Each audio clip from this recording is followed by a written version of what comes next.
Welcome to the channel guide pharma line. आज के इस वीडियो में हम बात करने वाले हैं B pharma first year first semester के subject human anatomy and physiology के बारे में।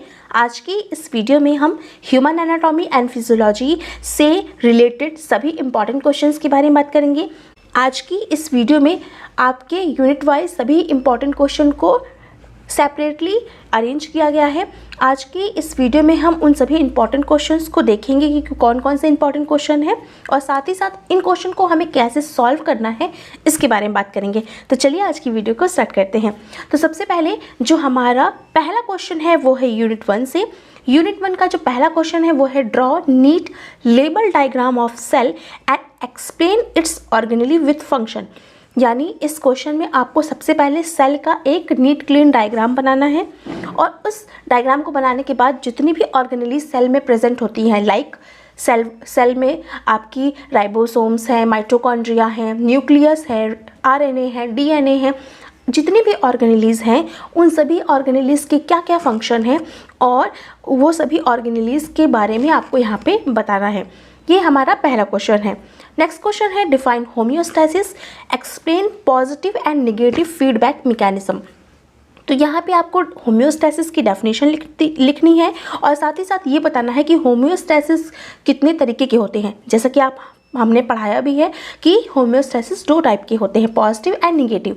अब यहाँ पे आपको लिखना है पॉजिटिव और नेगेटिव फीडबैक मैकेनिज्म है क्या, यानी कि पॉजिटिव होम्योस्टैसिस क्या है, नेगेटिव होम्योस्टैसिस क्या है। और इस चीज़ को जब आप एक्सप्लेन करेंगे तो इसको आप विद एग्जाम्पल एक्सप्लेन करेंगे कि किस तरीके से पॉजिटिव और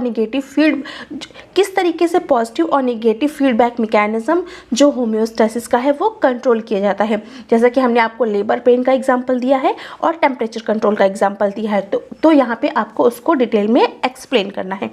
नेक्स्ट क्वेश्चन है explain transport across the cell membrane. तो इस क्वेश्चन में आपको जो सेल मेम्ब्रेन के थ्रू जो ट्रांसपोर्ट है उसके बारे में बताना है। इस क्वेश्चन में जब आप इसको बताएंगे तो आपको सेल मेम्ब्रेन का पूरा स्ट्रक्चर बताना पड़ेगा और उसके बाद उसका किस तरीके से ट्रांसपोर्ट है ये आपको बताना पड़ेगा।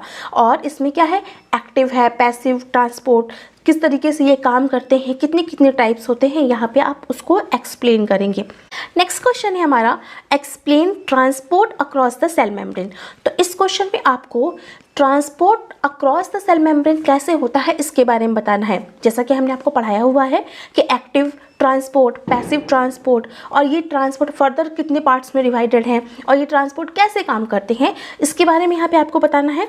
और इसमें आप स्ट्रक्चर जरूर बनाएंगे, जैसे कि सिम्पोर्ट है, एंटीपोर्ट है, इनका क्या स्ट्रक्चर है, पैसिव है तो उसमें क्या डिफरेंस है, एक्टिव में क्या डिफरेंस है, यहाँ पे आपको इसको लिखना पड़ेगा। नेक्स्ट क्वेश्चन है describe structure and function of plasma membrane. यानी कि यहाँ पे आपको प्लाज्मा मेम्ब्रेन का स्ट्रक्चर बनाना है और उसके फंक्शन को एक्सप्लेन करना है। तो आप एक प्लाज्मा मेम्ब्रेन का स्ट्रक्चर बनाएंगे, उसमें जो जो चीज़ें पाई जाती हैं उनके बारे में आपको यहाँ पे लिखना पड़ेगा और वो प्लाज्मा मेम्ब्रेन किस तरीके से काम करती है यहाँ पे आपको उसके बारे में लिखना पड़ेगा। नेक्स्ट क्वेश्चन है define structure, location and function of epithelial and connective tissues.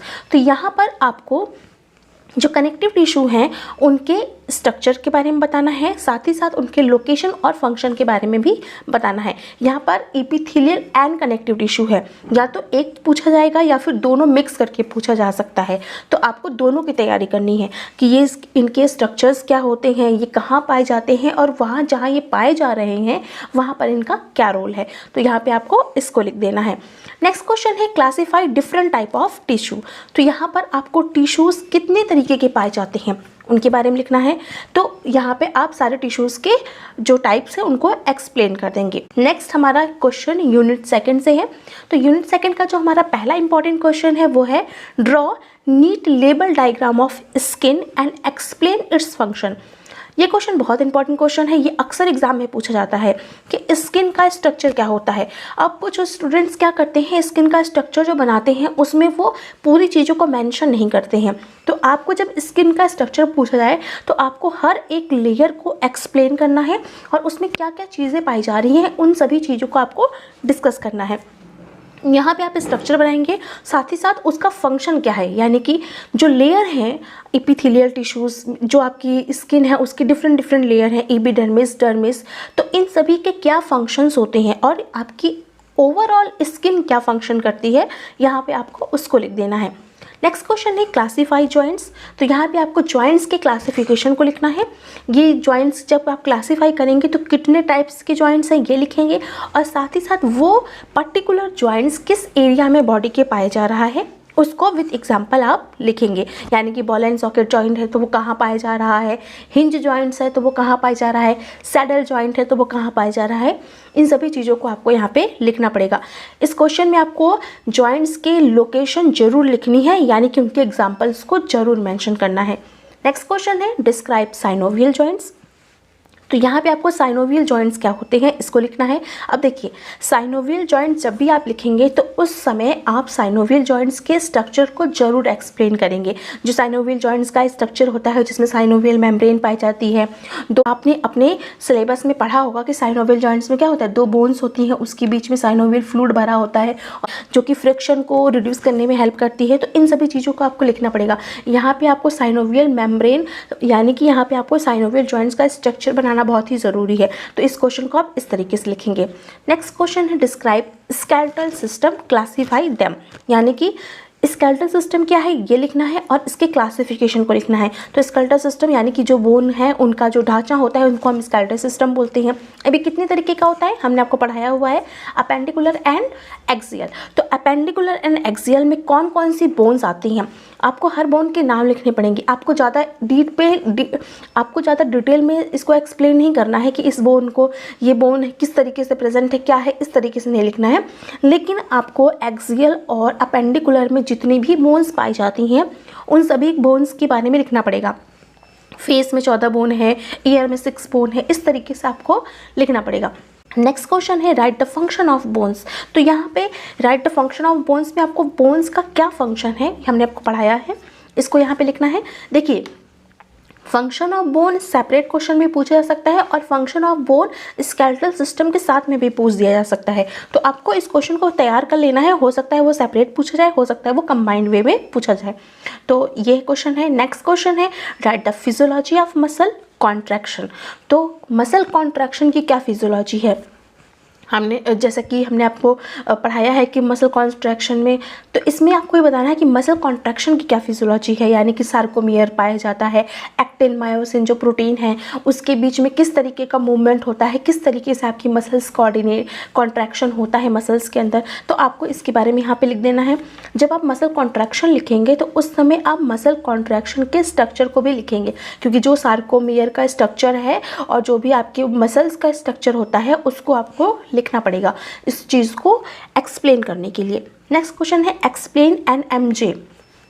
NMJ क्या है, न्यूरोमस्कुलर जंक्शन। तो न्यूरोमस्कुलर जंक्शंस क्या होते हैं इसके बारे में लिखना है, और ये न्यूरोमस्कुलर जंक्शन के बारे में जितनी भी डिटेल चीज़ें हैं वो आप लिखेंगे और साथ में स्ट्रक्चर बना देंगे। नेक्स्ट क्वेश्चन आपकी यूनिट 3 से है, जो है हमारे ब्लड की यूनिट। यहाँ पे जो पहला क्वेश्चन है वो है defined blood composition and function. तो यहाँ पे आपको ब्लड का कंपोजिशन के बारे में लिखना है कि ब्लड का क्या कंपोजिशन है, ब्लड में क्या क्या पाया जाता है, लाइक आरबीसी, डब्ल्यूबीसी, प्लेटलेट्स जो पाई जाती है इनके बारे में लिखना है। नेक्स्ट क्वेश्चन है इसके फंक्शंस, यानी कि आरबीसी का क्या काम है, डब्ल्यूबीसी का क्या काम है, प्लेटलेट का क्या काम है, तो इन सभी चीज़ों को आप लिखेंगे और कितनी कितनी क्वांटिटी में क्या क्या पाया जा रहा है और पर्टिकुलर किस किस चीज़ का क्या क्या काम है। जैसे डब्ल्यूबीसी का अलग काम है, आरबीसी का अलग काम है, प्लेटलेट का अलग काम है, तो ये आप लिखेंगे। नेक्स्ट क्वेश्चन है एक्सप्लेन ब्लड कोगुलेशन। तो ब्लड कोगुलेशन की प्रोसेस कैसे होती है, किस तरीके से कौन कौन से फैक्टर काम करते हैं, कहाँ पे कौन सा फैक्टर आता है, पहले कौन सा फैक्टर आता है, इंट्रिंसिक फैक्टर क्या है, एक्सट्रिंसिक फैक्टर क्या है, ये आपको लिखना है।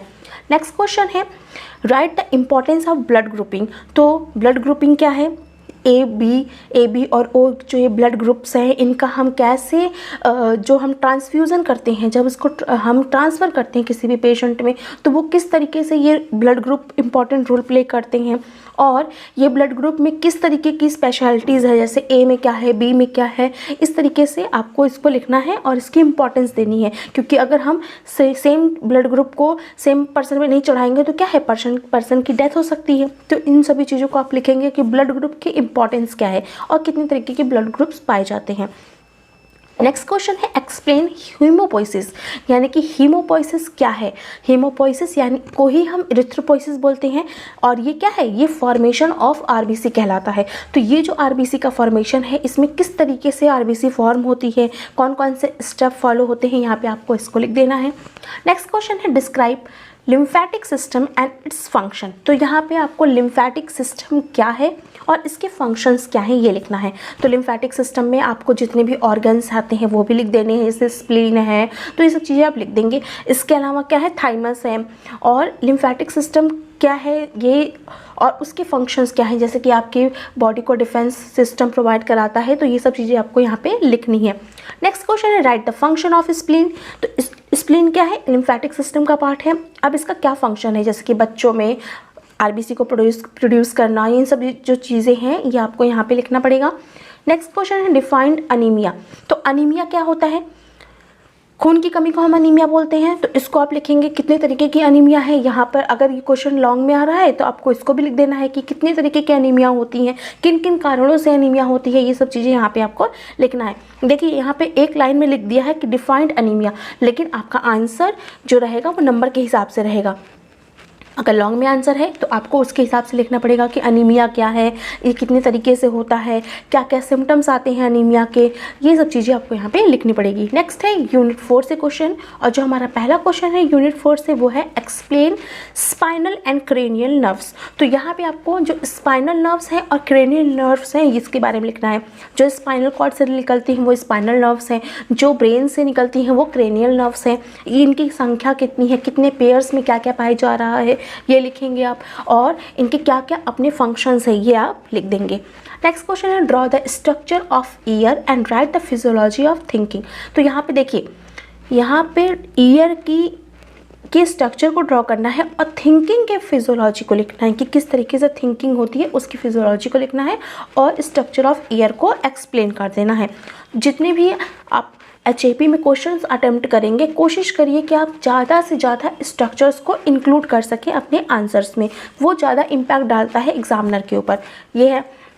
नेक्स्ट क्वेश्चन है draw the structure of I and right the physiology of vision, यानी कि यहाँ पे आपको आई क्या है ये लिखना है, आई का स्ट्रक्चर क्या है और किस तरीके से जो विज़न की फिजियोलॉजी है वो है उसको लिख देना है। तो इसमें आप आई का स्पेशली अच्छे से डायग्राम बनाएंगे, क्योंकि जितने भी ये आपके स्ट्रक्चर ड्राइंग के आते हैं इसमें कुछ स्टूडेंट क्या करते हैं ना कि वो आंसर जब लिखते हैं तो वो जो स्ट्रक्चर है उसकी कुछ कुछ चीज़ों को वही बस लिख देंगे, बाकी डिटेल जो स्ट्रक्चर में जो डिटेलिंग है उसको नहीं लिखते हैं। तो ऐसा नहीं करना है। आपको जब कोई भी स्ट्रक्चर लिखना है तो उसके हर एक चीज़, जितने भी कंपोनेंट उस स्ट्रक्चर में प्रेजेंट है सबको मेंशन करना है, जिससे कि आपको मार्किंग अच्छी मिलती है। अगर आप 2 ही 3 चीज़ लिख के छोड़ देंगे कि कॉर्निया है, आईलिड है, इस तरीके से लिखेंगे आइरिस है, तो इस तरीके से आपका आंसर सही तो है लेकिन वो अच्छा उतना इम्पैक्ट नहीं डालेगा। अगर 2 बच्चों ने लिखा है, एक बच्चे ने खूब ढेर सारी डिटेलिंग करी है, सारे पार्ट्स को आइज के बताया है, और कुछ बच्चों ने सिर्फ 2-3 पॉइंट्स लिख दिए हैं, तो उसमें क्या है, जो बच्चा ज़्यादा पॉइंट्स को डिटेल में लिखेगा, एक्सप्लेन करेगा स्ट्रक्चर्स में, उसी को मार्क्स मिलेंगे। तो आप कोशिश करिए जितने भी स्ट्रक्चर्स की बात हो रही है हर स्ट्रक्चर्स को आप अच्छे से लिखिए, अच्छे से उनको एक्सप्लेन करिए। नेक्स्ट क्वेश्चन है right the difference between sympathetic and parasympathetic system. तो यहाँ पे आपको सिंपैथेटिक सिस्टम क्या है, पैरासिम्पैथेटिक सिस्टम क्या है ये लिखना है। देखिए, सिंपैथेटिक सिस्टम स्ट्रेस कंडीशन में होता है और पैरासिम्पैथेटिक सिस्टम रिलैक्सिंग फेज में होता है। तो ये लिखेंगे।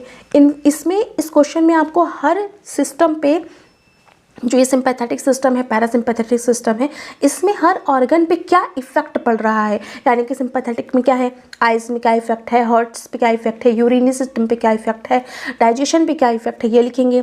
और इसके उल्टा पैरासिम्पैथेटिक सिस्टम में भी आप इसी तरह लिखेंगे कि इन सभी चीज़ों में इनका क्या इफेक्ट पड़ रहा है। तो ये आपको जब भी आप सिंपैथेटिक एंड पैरासिम्पैथेटिक सिस्टम को लिखेंगे तो आप इनके ऑर्गन्स के इफेक्ट को जरूर एक्सप्लेन करेंगे। तो ये है हमारा नेक्स्ट क्वेश्चन। अब हमारा नेक्स्ट क्वेश्चन है यूनिट 5 से। यूनिट 5 से जो हमारा पहला क्वेश्चन है वो है right the anatomy of heart, यानी कि यहाँ पे आपको हार्ट की एनाटॉमी लिखनी है, हार्ट के स्ट्रक्चर को आपको अच्छे से एक्सप्लेन कर देना है। नेक्स्ट है एक्सप्लेन कार्डियक साइकिल। तो कार्डियक साइकिल क्या होती है ये लिखेंगे, उस कैसे कॉन्ट्रैक्शन, कहाँ पे रिलैक्सेशन हो रहा है, कितने टाइमिंग की कार्डियक साइकिल है वो लिखेंगे। ये सब चीज़ें आपको यहाँ पे लिखनी पड़ेगी, कब कॉन्ट्रैक्शन हो रहा है, कब रिलैक्सेशन हो रहा है, ये सब चीज़ें आपको यहाँ पे लिखना है। नेक्स्ट क्वेश्चन है right a note on blood vessels and also right the difference between arteries and when. तो यहाँ पे पहले आपको ब्लड वेसल लिखना है कि ब्लड वेसल्स क्या होती हैं, ये लिख देंगे। उसके बाद आर्टरीज और वेन्स जो कि ब्लड वेसल के दो टाइप्स हैं, ये कैसे काम करते हैं, यानी कि इनका क्या डिफरेंस है इनके बीच में। जैसे कि आर्टरीज हमेशा प्योर ब्लड ले जाती हैं, वेन्स हमेशा इम्प्योर ब्लड ले जाती हैं, एक्सेप्ट जो सिचुएशन है उसको छोड़ करके, जो कि हमने आपको स्टडी के समय पढ़ाया हुआ है, ये लिख देंगे। Explain ECG. तो ईसीजी क्या है, इलेक्ट्रोकार्डियोग्राफ। इलेक्ट्रोकार्डियोग्राफ है तो इसके बारे में आपको लिखना है, इसके स्ट्रक्चर को ड्रॉ कर देना है, ये लिख देना है। नेक्स्ट क्वेश्चन है जब भी आप ईसीजी लिखेंगे तो स्ट्रक्चर ड्राइंग ज़रूर करेंगे। कार्डियक साइकिल में आपको कॉन्ट्रैक्शन और रिलैक्सेशन और टोटल कार्डियक साइकिल लिखनी है, और ईसीजी में आपको सभी PQRST की वेव आ रही है जो वो कब आ रही है, किस प्रोसेस में आ रही है, ये सब आपको लिखना पड़ेगा। नेक्स्ट क्वेश्चन है explain the regulation of blood pressure. तो हमने आपको ब्लड प्रेशर रेगुलेशन दो तरीके से बताया है, short term and long term. तो शॉर्ट टर्म में क्या होगा, लॉन्ग टर्म में क्या होगा, ये आपको लिखना है कि शॉर्ट टर्म में किस किस तरीके से रेगुलेट होता है ब्लड प्रेशर, लॉन्ग टर्म में हमारा रास सिस्टम जो है रेगुलेशन करता है ब्लड प्रेशर को, तो इसके बारे में आपको यहाँ पे लिख देना है। नेक्स्ट क्वेश्चन है right the disorder of heart. तो हार्ट का डिसऑर्डर क्या है, हार्ट डिसऑर्डर में हमने आपको ढेर सारे डिसऑर्डर्स बताए हुए हैं, जैसे कि आपका है आपके हार्ट में अरिथमिया है, इस्चेमिक हार्ट डिजीज़ है, एंजाइना है, तो जितनी भी ये डिजीज़ेस हैं उनके बारे में लिख देना है। तो इस तरीके से आपको इन सभी क्वेश्चंस को अटेम्प्ट करना है। तो आई होप आज का वीडियो आप सभी को समझ में आया होगा। आज की वीडियो में जितने भी क्वेश्चंस डिस्कस किए गए हैं वो सभी क्वेश्चन आपके एग्जाम के पॉइंट ऑफ व्यू से काफ़ी इंपॉर्टेंट क्वेश्चन है। आपको इन सभी क्वेश्चन की अच्छे से प्रैक्टिस करनी है, चाहे आप कुछ भी छोड़ दीजिए, लेकिन इन क्वेश्चंस को आपको बिल्कुल भी नहीं छोड़ना है और अच्छे से प्रैक्टिस करना है, जिससे कि आपका एग्जाम अच्छे से हो। तो मिलते हैं नेक्स्ट वीडियो में। Thank you.